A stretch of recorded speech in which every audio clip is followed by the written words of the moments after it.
Aku ngerasa karena aku udah bebas dari masalah ini, sekarang aku bisa jalani hidup dengan pikiran yang jauh lebih jernih. Jadi aku nggak perlu mikirin semua hal kecil kayak apa yang aku pakai, kapan aku keluar, gimana orang bakal ngeliat aku. Rasanya aku hidup dengan stres yang lebih sedikit. Lucu juga gimana kebahagiaan bisa datang cuma dari bisa keluar rumah tanpa malu sama penampilan. Aku sering nelpon mama, excited banget bisa pakai topi. Aku bilang ke dia, aku mau keluar nih. Aku nggak pakai apa-apa, cuman rambut aku baru dipotong. Halo, saya Dr. Yu. Saya merasa terhormat memperkenalkan Pak Adrian Lindsay. Adrian telah menghadapi tantangan ACN dengan keberanian luar biasa. Kisahnya penuh harapan, tekad, dan kemenangan. Saya yakin kalian akan terinspirasi seperti saya. Mari kita dengarkan Adrian bercerita tentang perjalanannya. Adrian, kamu hidup dengan AKN selama 8 tahun. Kondisi yang tak hanya sulit secara fisik, tapi juga sangat terlihat oleh orang lain. Bagaimana kehidupan sehari-harimu saat itu? Hidup sehari-hari memang penuh tantangan. Aku kerja di tempat yang harus sering berinteraksi dengan orang, jadi aku selalu pakai beanie. Kadang orang bertanya, kenapa pakai beanie di musim panas? Aku jawab santai, telingaku nggak suka panas. Beanie itu bukan cuma gaya, tapi juga buat melindungi aku agar nyaman di lingkungan ramai. Kalau aku kerja di tempat yang sering berinteraksi sama orang, aku nggak mau mereka pikir aku bawa penyakit yang bisa mempengaruhi makanan padahal enggak. Tapi buat banyak orang, persepsi itu jadi kenyataan. Jadi aku pengen pastiin mereka nyaman dan tenang kalau sering dekat sama aku supaya nggak ada rasa takut atau canggung yang nggak perlu. Kalau untuk kamu, momen paling berat itu saat harus bertemu orang secara profesional, apalagi soal antar makanan. Bagaimana dengan situasi lain, seperti bertemu orang baru yang jelas terlihat kondisimu? Aku tahu kamu biasanya pakai beanie dan hoodie sebagai pelindung. Ceritakan, bagaimana rasanya menghadapi orang dalam kondisi seperti itu? Tapi kamu pernah nggak sih keluar rumah tanpa pakai baju itu sama sekali? Kamu tahu saat kamu punya sesuatu yang sangat terlihat oleh orang lain, kadang-kadang orang suka ngelihatin. Kadang aku nggak pernah dapat komentar langsung sih, tapi itu bikin aku susah merasa nyaman buat keluar dan ketemu orang biasa, karena aku merasa nggak ada yang mau ngobrol sama orang yang punya masalah kayak gini. Jadi aku lebih sering menyendiri, aku nggak sering keluar kecuali emang harus, atau aku lebih milih ngelakuin hal sendiri jauh dari orang lain. Jadi aku jadi agak menyendiri dalam hal itu.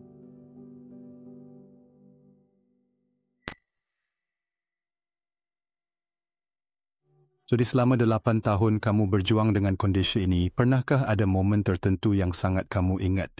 Mungkin ada komentar atau sikap seseorang yang bikin kamu merasa sangat tertekan atau nyantol di pikiranmu sampai sekarang? Orang-orang yang aku temui sebenarnya cukup baik soal itu. Mereka biasanya nanya, itu apaan? Atau itu nular nggak ya? Karena penasaran. Tapi kebanyakan mereka coworker, teman dekat, atau keluarga. Jadi biasanya mereka tanya karena perhatian atau cuma pengen tahu aja. Kadang mereka juga kasih saran atau cerita pengalaman yang mirip. Tapi kalau dipikir-pikir, sisi negatifnya itu lebih datang dari diriku sendiri. Kayak rasa nggak pede atau takut dinilai bukan dari mereka. Jadi kamu ngerasa itu lebih dari dirimu sendiri ketimbang dari orang lain? Iya, Pak. Hal itu nunjukin banget gimana biasanya kita bawa beban itu sendiri di pikiran. Dunia ini ngelihat, tapi sebenarnya perjuangan itu lebih banyak dari dalam diri kita sendiri.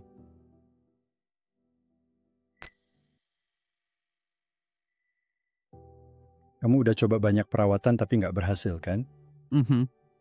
Gagal terus-terusan itu bikin kamu gimana secara emosional, terus gimana harapan kamu dan perasaan dalam hati kamu saat itu? Itu bikin gue ngerasa kayak nggak bakal sukses di hidup. Berat banget soalnya tiap kali udah coba suntikan, obat oral segala macam, tapi nggak ada yang bener-bener ngasih efek yang jelas atau tahan lama. Gue jadi kayak kebawa stres sendiri, ngerasa kayak nggak ada harapan, dan beban itu kayak makin bertumpuk, makin berat. Kadang gue mikir, gue nggak bakal sembuh, nggak bakal bisa maju karena ini. Kayak orang-orang nggak bakal mau kerja sama gue atau percaya sama gue gara-gara kondisi ini. Padahal sebenarnya itu lebih ke gue yang nyuruh diri gue sendiri down, ngeragukan kemampuan gue. Jadi sakitnya bukan cuma fisik tapi juga mental, karena perasaan gagal terus itu bikin gue makin susah buat percaya diri. Yang bagus kamu nggak pernah kehilangan harapan kan? Benar. Terus gimana sih kamu bisa tetap punya harapan yang kuat banget sampai akhirnya kamu berhasil nemuin gua di California? Jadi kedua orang tua gue, ibu dan bapak, sangat dukung situasinya. Ibu gue selalu nemenin pas disuntik, juga waktu operasi. Bapak malah yang nyuruh gue cari spesialis, dan spesialis itu malah yang ngenalin gue ke kamu. Jadi spesialis lain di mana itu? Itu di New Mexico. Aku ingat waktu kamu pertama datang sama ibu kamu, tahu kan? Suasananya saat itu agak berat, tapi kamu tahu, kamu masih punya harapan. Kamu masih cukup, aku bilang secara emosional, tetap kuat. Itu cukup mengesankan. Mau tunjukkan?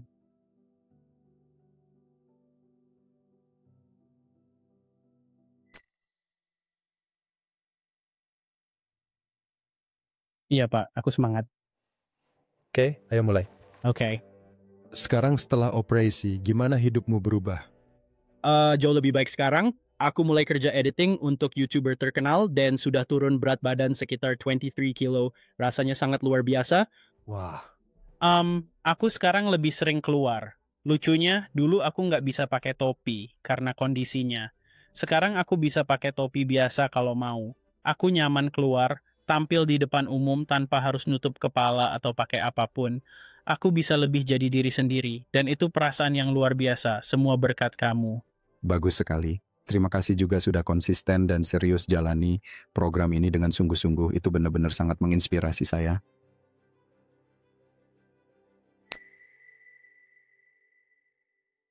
Jadi apa aja hal yang sekarang bisa kamu lakukan tapi dulu nggak bisa? Pertama, aku bisa tidur nyaman telentang. Rasanya enak banget. Aku sekarang bisa tidur nyenyak karena dulu susah bernapas. Kepala aku, kamu tahu, aku percaya beratnya sekitar 3 pound seperti yang kamu bilang. Iya. Itu cukup berat. Aku nggak pernah lagi punya masalah leher. Tidurku juga lebih nyenyak. Tentu, percaya diriku sekarang jauh lebih tinggi. Karena masalah ini hilang, aku bisa lebih fokus menjalani hidup dengan pikiran yang jernih. Iya, benar banget. Kebebasan tidur telentang tanpa gangguan sering kita lupakan. Iya, Pak. Untuk kamu, itu kebahagiaan baru. Pasti.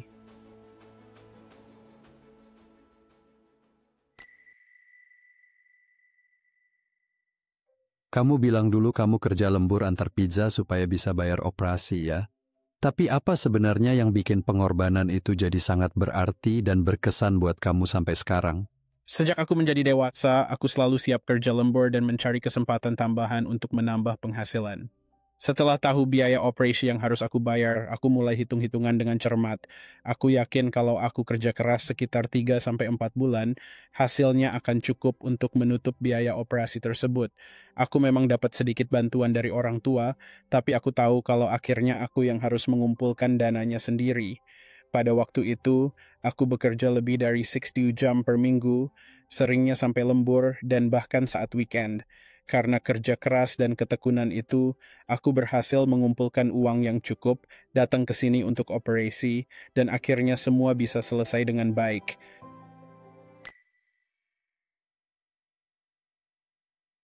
Sekarang setelah kamu sembuh dari AKN, bagaimana pandanganmu tentang masa depan berubah? Tampilan ini bagus banget, jujur. Jadi, seperti yang aku bilang tadi, sekarang aku kerja ngedit video buat seorang YouTuber. Aku rasa seiring waktu aku bisa sampai di titik di mana ini jadi career beneran. Satu langkah demi langkah jelas, seperti biasa. Aku juga harus lihat gimana masa depanku, tapi rasanya jauh lebih cerah sekarang, dengan perasaan yang jauh lebih baik tentang diriku sendiri. Saya tahu kita sudah sedikit membahas ini sebelumnya. Bagaimana sih AKN punya AKN benar-benar memengaruhimu? Kalau bicara soal kerja, bagaimana dampaknya secara profesional? Saya sekarang jadi mentor buat karyawan di kantor, bantu mereka kerja lebih efisien. Saya merasa percaya diri karena AKN membantu tingkatkan kemampuan dan pengetahuan saya. Saya bisa jawab pertanyaan mereka dengan yakin, jadi mereka benar-benar terbantu. Mereka sering bilang, orang ini bawa dirinya dengan percaya diri yang harus saya tiru. Itu bikin saya makin semangat dan merasa dihargai di tempat kerja. Sekarang kamu merasa ada peluang baru yang mulai terbuka untuk kamu, terutama dari segi kemungkinan dan kesempatan kalau dibandingkan sebelum AKN dihilangkan. Gimana perasaan dan pandanganmu sekarang soal itu? Secara teknis, iya. Seperti yang saya bilang soal pekerjaan editing, saya merasa punya keberanian untuk mengejar mimpi saya karena saya lebih percaya diri untuk minta kerja ke orang itu. Jadi, dalam hal itu, ya AKN bantu saya lebih berani mengambil hal yang saya inginkan. Ini lebih dari sekadar perubahan fisik. Ini perjalanan emosional yang dalam buat kamu. Gimana punya AKN lama banget bentuk pandangan kamu tentang diri sendiri? Awalnya, aku cuma merasa ini gangguan kecil, enggak terlalu serius. Tapi seiring waktu, seperti yang aku bilang tadi, aku jadi semakin tertutup. Aku mulai menarik diri, enggak pengen keluar rumah sama sekali. Aku jadi makan sembarangan, enggak peduli kesehatan. Keputusan keuanganku juga jadi kacau karena aku merasa hidupku enggak punya arah atau masa depan yang pasti. Aku malah mencari kebahagiaan yang instan, yang sebenarnya malah bikin aku menjauh dari tujuan hidup yang lebih besar. Tapi setelah operasi AKN, keuanganku mulai membaik secara signifikan. Aku nggak perlu lagi kerja sebanyak dulu untuk memenuhi kebutuhan sehari-hari. Semua mulai membaik pelan-pelan, dan aku jadi lebih produktif dengan apa yang aku miliki sekarang. Jadi aku nggak perlu terus-terusan kerja keras hanya untuk menjaga semuanya tetap stabil.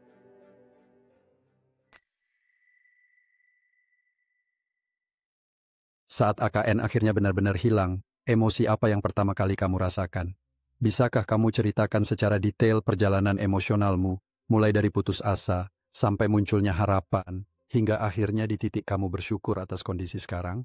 Itu pertanyaan bagus. Aku rasa kamu tahu, merasakan perubahan 180 derajat dari perasaan yang biasa aku rasakan, benar-benar terasa seperti hidupku sekarang lebih sedikit stres. Aku merasa nggak perlu lagi terus-terusan lari dengan kecepatan tinggi. Aku bisa lebih santai secara mental lebih sering.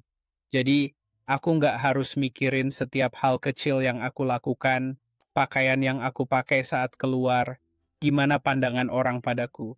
Aku punya pandangan yang lebih sehat tentang diriku, baik di rumah, di tempat kerja, atau di depan umum. Apakah kamu pernah punya momen sejak ini hilang, katakanlah beberapa bulan terakhir, di mana kamu tiba-tiba merenung tentang bagaimana semuanya berubah untukmu? Seperti, wah aku sekarang bisa merasa seperti ini dibandingkan dulu. Aku sangat senang. Sering telepon ibu bilang sekarang bisa pakai topi baseball favorit tanpa masalah. Sesuatu yang dulu nggak bisa aku lakukan. Betul.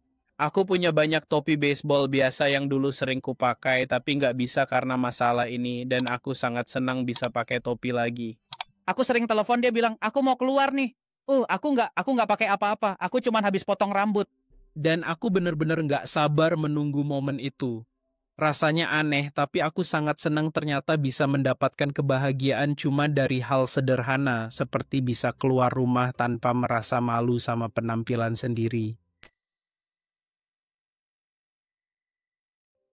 Enggak, di titik ini aku harus tanya Mama dulu. Aku bisa lihat dari cara Adrian cerita semua pengalamannya, ini pasti sangat menyentuh dan berat buat kamu ya. Dari sudut pandang kamu, gimana kamu ngelihat Adrian saat dia ngadepin masalah itu? Apa yang kamu rasain waktu itu dan gimana kamu ngasih dukungan buat dia supaya dia kuat dalam menghadapi hal itu?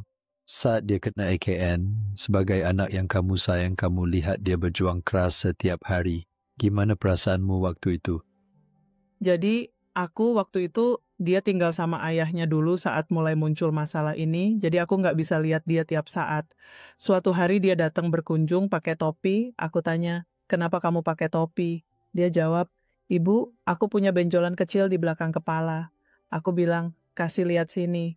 Waktu itu benjolannya belum besar banget, aku bilang. Kamu harus segera ke dokter setelah sampai rumah, karena ini bisa bertambah parah. Dia agak lama ambil langkah karena dia bilang dia sedang berjuang sendiri. Aku baru tahu seberapa serius situasinya setelah ngobrol itu. Saat itu aku juga lagi persiapan nikah dan tentu anakku harus hadir di pernikahanku. Dia bilang, "Ibu, aku mungkin harus pakai topi nanti." Aku bilang, "Gak masalah, kamu lagi melalui proses ini, kita hadapi bareng. Seperti masalah lain dalam hidupmu, kita akan cari jalan keluarnya sama-sama." Aku selalu dukung dia supaya jangan sampai kehilangan semangat karena aku tahu ini sulit banget buat dia. Jadi dia harus pakai topi waktu nikahan dan aku tahu dia sebenarnya nggak mau sama sekali. Tapi aku bilang ke dia, yang paling penting itu dia hadir di sana dan dia dihargai oleh semua orang yang sayang sama dia.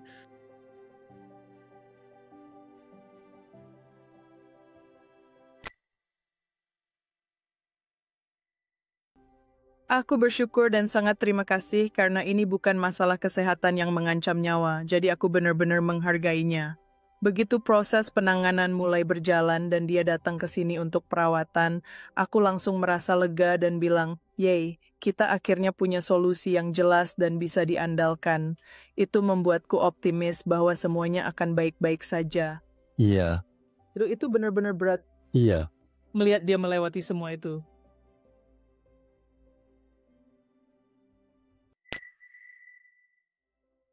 Saat kamu berjuang dengan AKN, apakah itu memengaruhi hubungan dan komunikasi dengan orang di sekitarmu? Apakah kamu merasa perlu menjaga jarak bahkan dari keluarga dan teman? Bagaimana hal itu memengaruhi hidup sehari-harimu? Itu membuatku sering merasa tidak bebas untuk keluar sesering yang kuinginkan.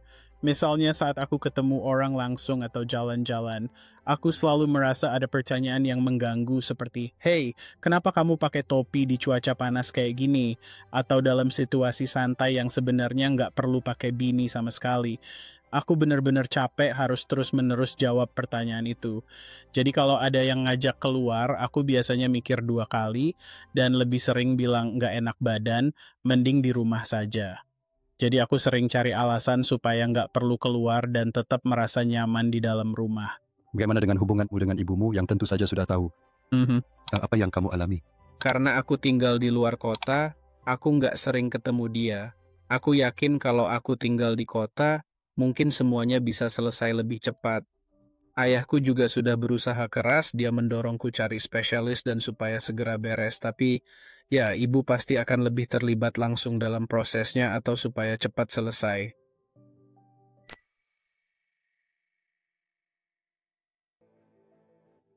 Sudah hampir 2 tahun aku bebas dari AKN, jadi aku ingin cerita apa yang berubah sekarang. Apakah sekarang aku jadi lebih aktif dalam bersosialisasi atau ada hal baru yang bisa kulakukan bersama orang lain yang sebelumnya tidak bisa? Sekarang aku lebih nyaman ikut acara keluarga dan kegiatan orang lain. Aku selalu berusaha dekat dan terlibat kapanpun bisa. Dulu, yang sulit bukan hanya ikut, tapi merasakan kebersamaan dan kehangatan keluarga. Sebelum operasi, aku merasa terisolasi dan gak bebas berinteraksi seperti sekarang.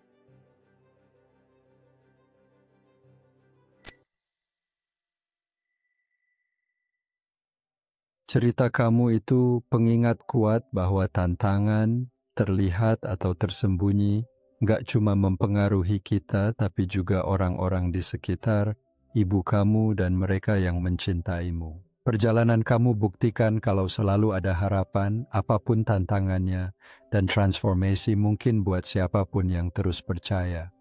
Meski kamu pernah mengalami kesulitan dan rasa putus asa karena perawatan sebelumnya, kamu nggak pernah menyerah dan terus berjuang. Terima kasih juga buat ibu dan ayah kamu yang selalu dorong kamu buat lakukan itu. Buat siapa saja yang sedang berjuang dengan AKN atau tantangan lainnya, pesan apa yang ingin kamu sampaikan ke mereka? Bagikan dengan mereka? Saat menghadapi masalah apapun dalam hidup, kamu harus bergantung pada orang yang paling kamu percaya. Jika kamu bisa andalkan mereka, kamu akan bisa menemukan cara untuk menyelesaikan masalahmu. Selalu lihat situasi secara utuh dan ambil langkah satu persatu. Pengorbanan yang kamu lakukan untuk jangka pendek pasti akan terbayar di masa depan. Terima kasih Adrian. Keberanian dan ketangguhanmu mengingatkan kita semua bahwa apapun tantangan yang ada, kita pasti punya kekuatan untuk mengatasinya, iya kan? Iya Pak, kami memang punya itu dan siap membantu kapanpun dibutuhkan. Untuk yang sedang mendengarkan, kalau kamu atau orang yang kamu kenal sedang berjuang melawan AKN atau kondisi lain, selalu ada bantuan dan harapan. Saya Dr. Yu dan ini adalah Ballcast. Ikuti terus buat cerita seperti Adrian dan wawasan bagaimana perawatan medis holistik bisa mengubah hidup. Itu saja, sampai jumpa. Ayo. Sesi terbaik kita, podcast terbaik kita. Podcast pertama. Iya, betul sekali. Nanti kita akan bawa kamu ke dinding itu dan ambil beberapa foto untuk kamu lihat. Itu adalah dinding prestasi kita yang keren banget.